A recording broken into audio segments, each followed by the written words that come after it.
أعوذ بالله من الشيطان الرجيم. بسم الله الرحمن الرحيم. الحمد لله الذي أنزل على عبده الكتاب ولم يجعل له عوجا قيما لينذر بأسا شديدا من لدنه ويبشر المؤمنين الذين يعملون الصالحات أن لهم أجرا حسنا ماكثين فيه أبدا وينذر الذين قالوا اتخذ الله ولدا ما لهم به من علم ولا لآبائهم كبرت كلمة تخرج من أفواههم إن يقولون إلا كذبا فلعلك باخع نفسك على آثارهم إن لم يؤمنوا بهذا الحديث أسفا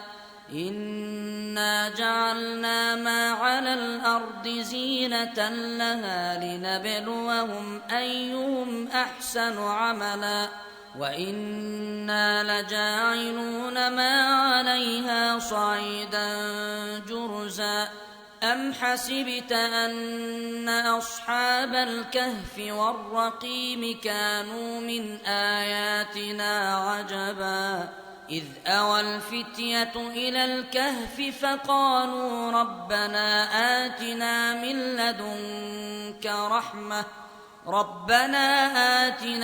لدنك رحمة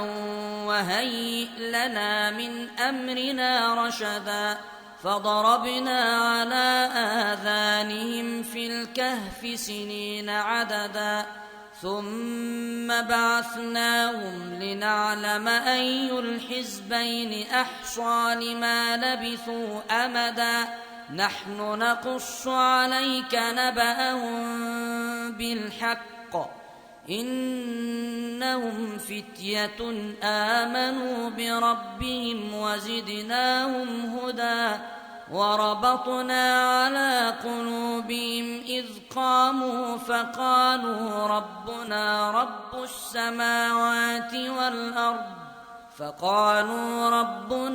رب السماوات والأرض لن ندعو من دونه إلها لقد قلنا إذا شططا هؤلاء قومنا اتخذوا من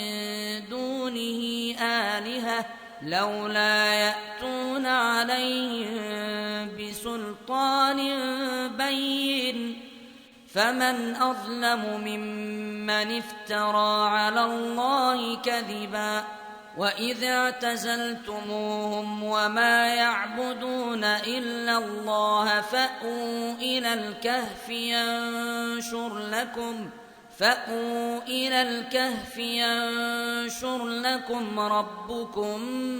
من رحمته ويهيئ لكم من أمركم مرفقا وترى الشمس إذا طلعت تزاور عن كهفهم ذات اليمين وإذا غربت تقرضهم ذات الشمال وهم في فجوة منه ذلك من آيات الله من يهد الله فهو المهتد ومن يضلل فلن تجد له وليا مرشدا وتحسبهم أيقاظا وهم رقود ونقلبهم ذات اليمين وذات الشمال وكلبهم باسط ذراعيه بالوصيد لو اطلعت عليهم لوليت منهم فرارا ولملئت منهم رعبا وكذلك بعثناهم ليتساءلوا بينهم قال قائل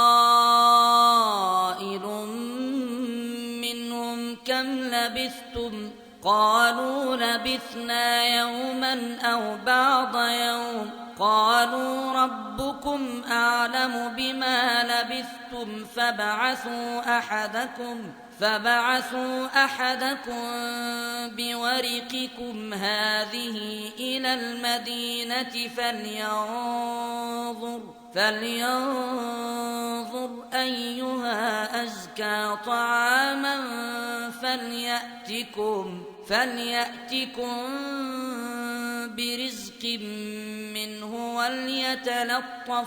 وليتلطف ولا يشعرن بكم أحدا إنهم إن يظهروا عليكم يرجموكم أو يعيدوكم في ملتهم ولن تفلحوا إذا أبدا وكذلك أعثرنا عليهم ليعلموا أن وعد الله حق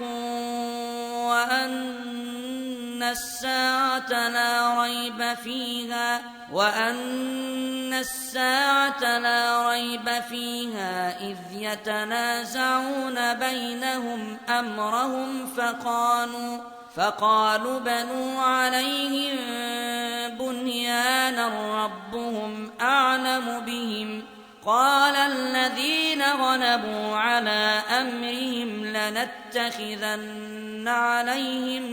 مسجدا سيقولون 3 رابعهم كلبهم ويقولون 5 سادسهم كلبهم رجما بالغيب ويقولون 7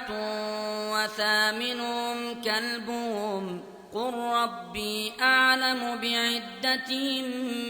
ما يعلمهم إلا قليل فلا تمار فيهم إلا مراء ظاهرا ولا تستفت فيهم منهم أحدا ولا تقولن لشيء إني فاعل ذلك غدا إلا أن يشاء الله واذكر ربك إذا نسيت وقل عسى أن يهديني ربي لأقرب من هذا رشدا ولبثوا في كهفهم 300 سنين وازدادوا 9 قل الله أعلم بما لبثوا له غيب السماوات والأرض أبصر به وأسمع ما لهم من دونه من ولي ولا يشرك في حكمه أحدا واتل ما أوحي إليك من كتاب ربك لا مبدل لكلماته ولن تجد من دونه ملتحدا واصبر نفسك مع الذين يدعون ربهم بالغداة والعشي يريدون وجهه ولا تعد عيناك عنهم تريد زينة الحياة الدنيا ولا تطع من أغفلنا قلبه عن ذكرنا واتبع هواه وكان أمره فرطا وقل الحق من ربكم فمن شاء فليؤمن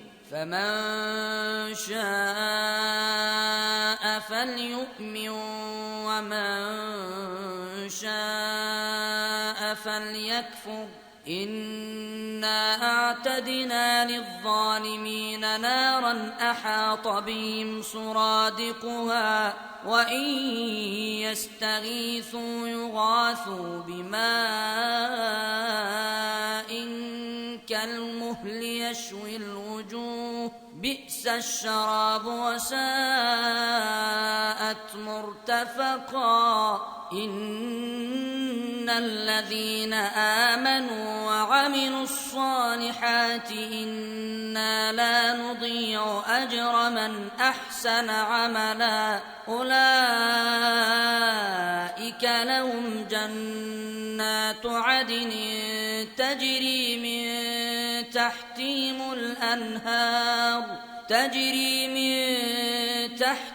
الأنهار يحلون فيها من أساور من ذهب ويلبسون ثيابا خضرا من سندس واستبرق متكئين فيها على الأرائك نعم الثواب وحسنت مرتفقا واضرب لهم مثل الرجلين جعلنا لأحدهما جنتين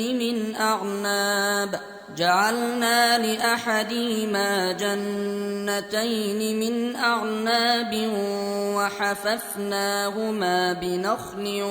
وجعلنا بينهما زرعا كلتا الجنتين آتت أكلها ولم تظلم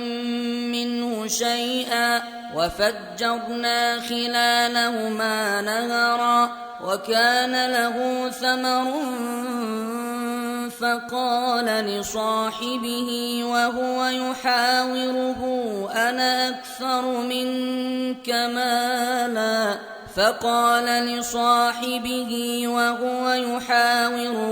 أنا أكثر منك مالا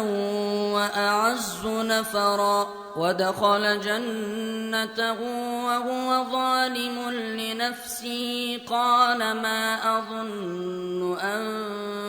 تبيد هذه أبدا وما أظن الساعة قائمة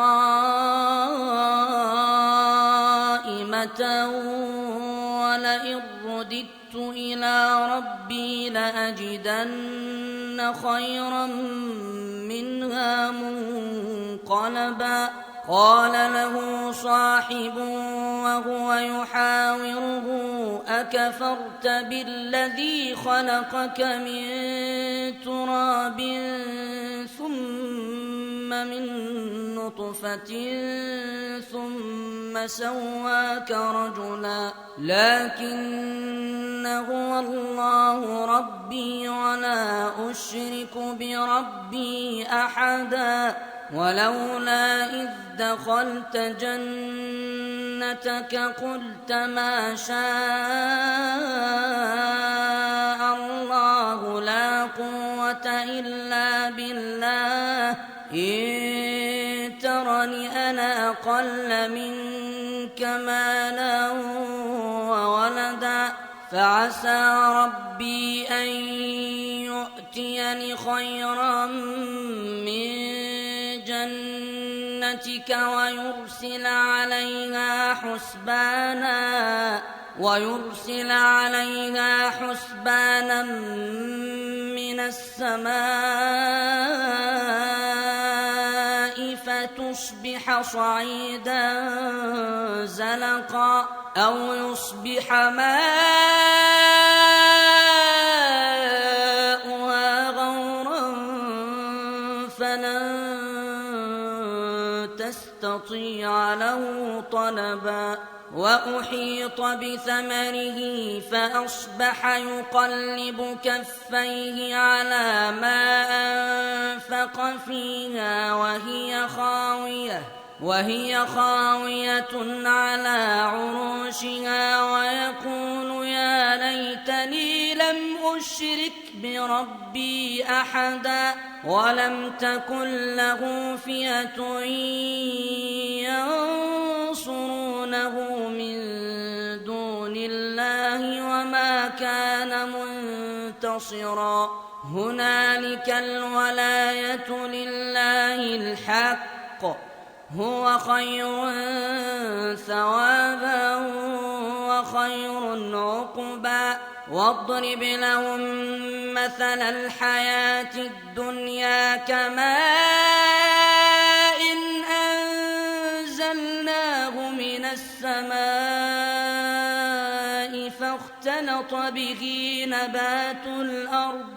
فاختلط به نبات الأرض فأصبح هشيما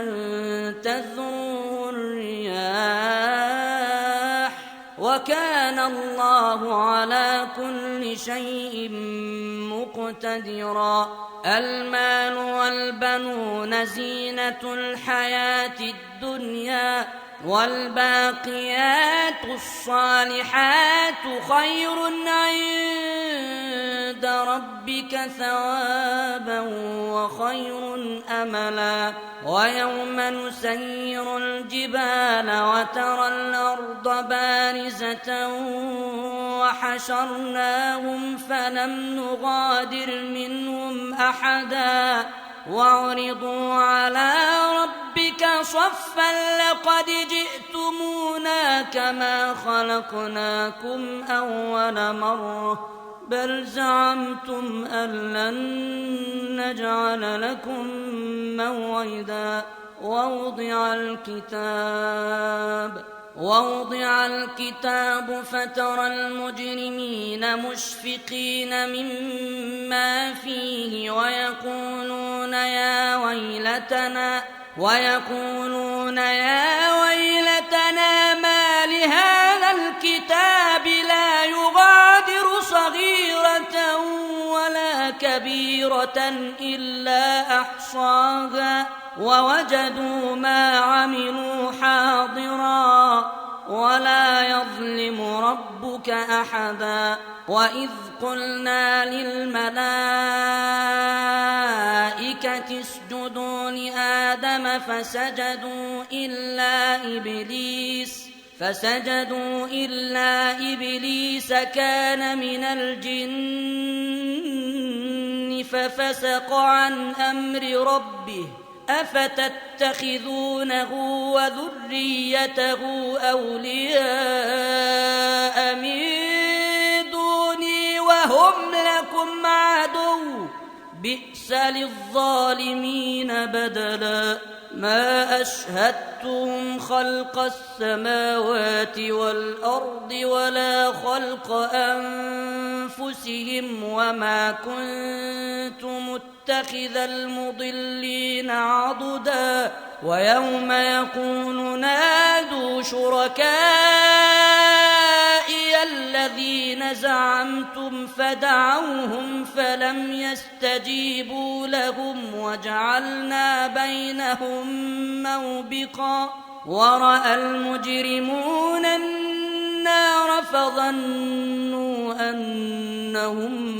مواقعوها ولم يجدوا عنها مصرفا ولقد صرفنا في هذا القرآن للناس من كل مثل وكان الإنسان أكثر شيء جدلا وما منع الناس أن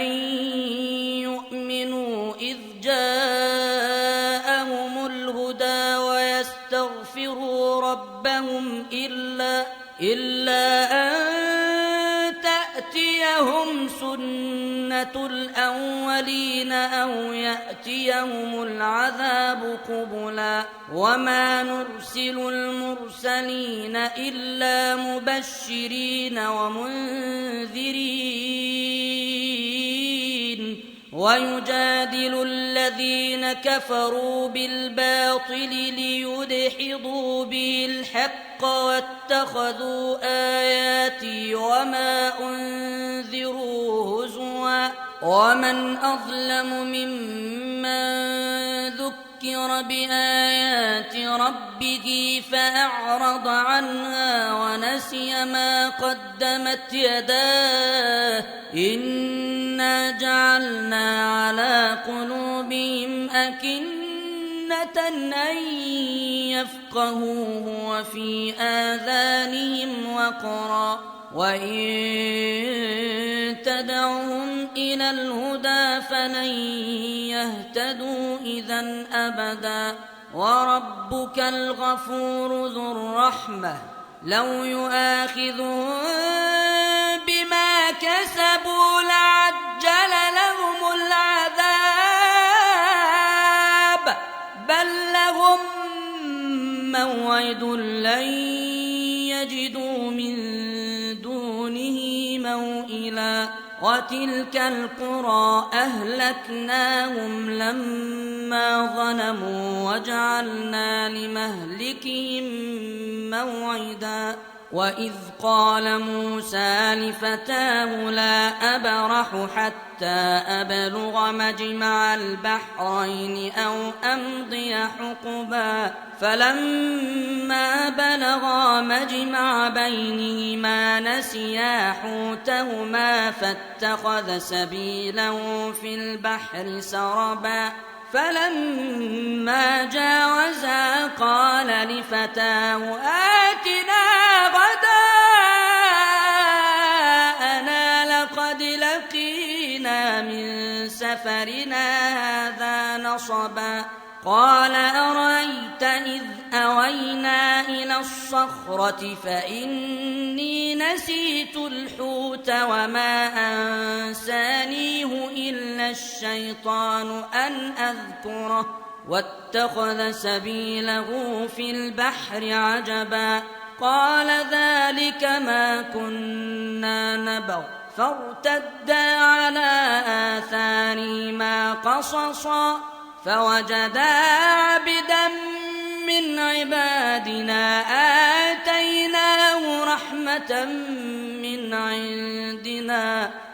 آتيناه رحمة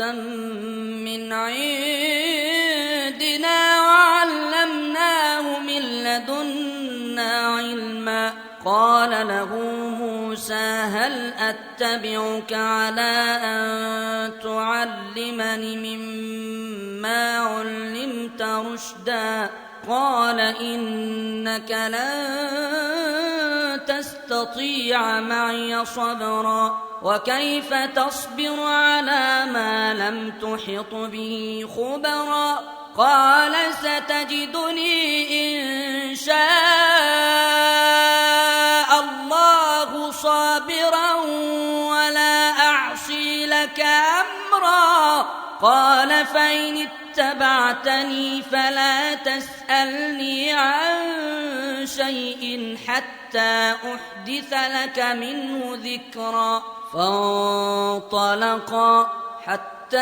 إذا ركبا في السفينة خرقها قال أخرقتها لتغرق أهلها لقد جئت شيئا إمرا قال ألم أقل إنك لن تستطيع معي صبرا قال لا تؤاخذني بما نسيت ولا ترهقني من أمري عسرا فانطلقا حتى إذا لقيا غلاما فقتله قال أقتلت نفسا زكية بغير نفس لقد جئت شيئا نكرا قال ألم أقل لك إنك لن تستطيع معي صبرا قال إن سألتك عن شيء بعدها فلا تصاحبني قد بلغت من لدني عذرا فانطلقا حتى إذا أتيا أهل قرية استطعما أهلها فأبوا أن يضيفوهما فوجدا فيها جدارا يريد أن ينقض فأقامه قال لو شئت لاتخذت عليه أجرا قال هذا فراق بيني وبينك سأنبئك بتأويل ما لم تستطع عليه صبرا أما السفينة فكانت لمساكين يعملون في البحر فأردت أن أعيبها وكان وراءهم ملك يأخذ كل سفينة غصبا وأما الغلام فكان أبواه مؤمنين فخشينا أن يرهقهما طغيانا وكفرا فأردنا أن يبدلهما ربهما خيرا منه زكاة وأقرب رحما وأما الجدار فكان لغلامين يتيمين في المدينة وكان تحته كنز لهما وكان أبوهما صالحا فأراد ربك أن يبلغا أشدهما ويستخرجا كنزهما رحمة من ربك وما فعلته عن أمري ذلك تأويل ما لم تسطع عليه صبرا ويسألونك عن ذي القرنين قل سأتلو عليكم منه ذكرا إنا مكنا له في الأرض وآتيناه من كل شيء سببا فأتبع سببا حتى إذا بلغ مغرب الشمس وجدها تغرب في عين حمئة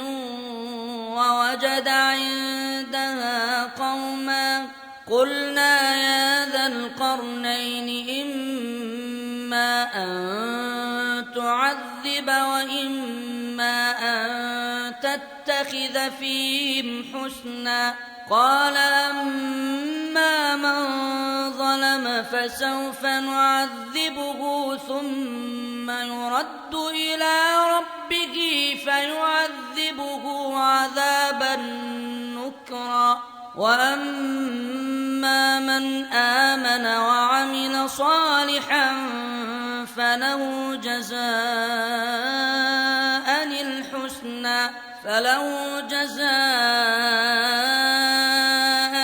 الحسنى وسنقول له من أمرنا يسرا ثم أتبع سببا حتى إذا بلغ مطلع الشمس وجدها تطلع على قوم لم نجعل لهم من دونها سترا كذلك وقد أحطنا بما لديه خبرا ثم أتبع سببا حتى إذا بلغ بين السدين وجد من دونهما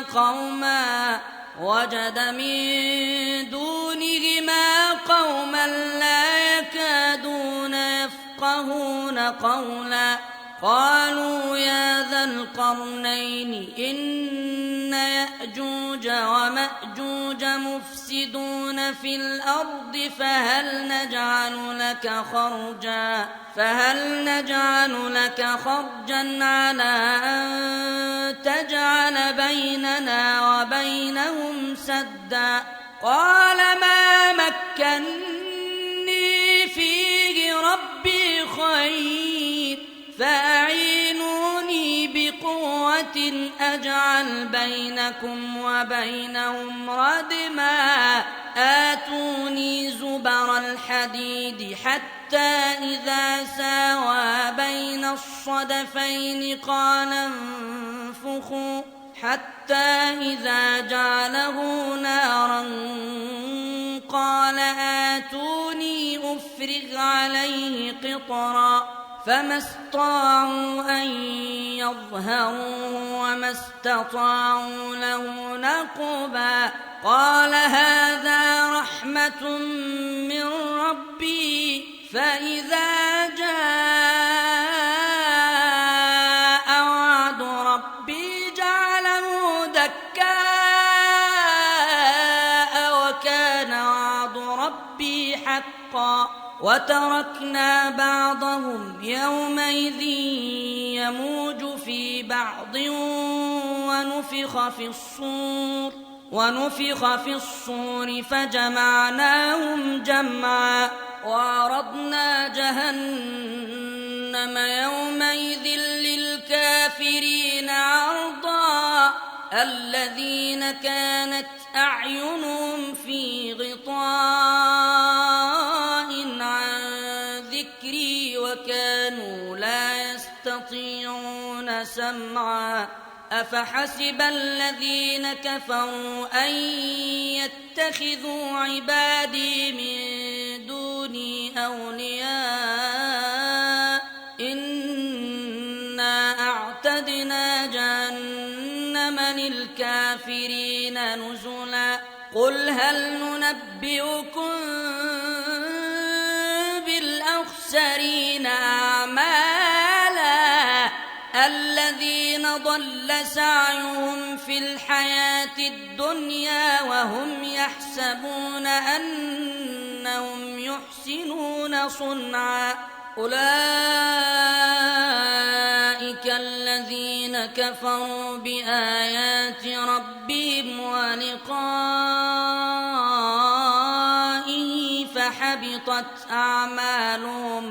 فحبطت أعمالهم فلا نقيم لهم يوم القيامة وزنا ذلك جزاؤهم